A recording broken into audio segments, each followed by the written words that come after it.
7h26, Maxime Switek. Les secrets politiques de Caroline Roux. Bonjour Caroline. Bonjour Maxime. On le sait, la lutte contre le terrorisme est une priorité du gouvernement avec la menace qui vient souvent d'ennemis de l'intérieur d'ailleurs.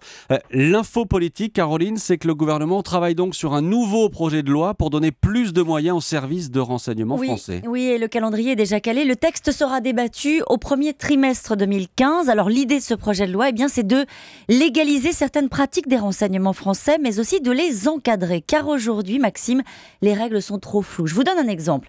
Si la DGSI, la Direction Générale de la Sécurité Intérieure, veut par exemple équiper de micros une chambre d'hôtel d'un présumé djihadiste, elle se doit de passer par une procédure judiciaire. C'est long, naturellement.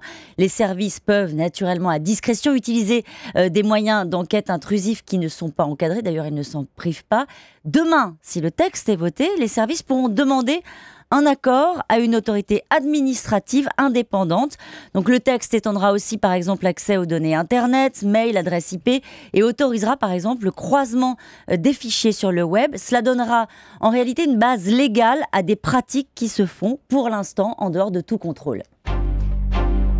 D'accord Caroline, mais on imagine que ce texte ne va pas passer sans soulever un débat sur les libertés. Non, ceux qui travaillent sur le texte s'attendent à quelques résistances du côté des Verts, des frondeurs notamment, mais ils savent aussi que les Français seront sensibles à l'idée de donner aux services de renseignement français des moyens puissants pour lutter contre ces ennemis de l'intérieur.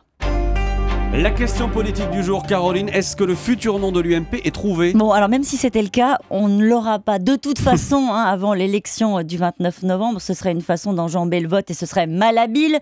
Ce qui est sûr, c'est que Nicolas Sarkozy ne veut pas de sigle, d'acronyme type UMP ou RPR, mais un mot comme rassemblement, qui est visiblement le mot qui tient la corde.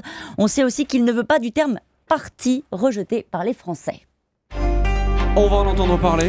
On va en entendre parler, la guerre interne au FN entre père, fille et nièce pour la candidature au régional en région PACA. Marine Le Pen laisse entendre qu'elle préfère une candidature de Marion Maréchal Le Pen à celle de son père.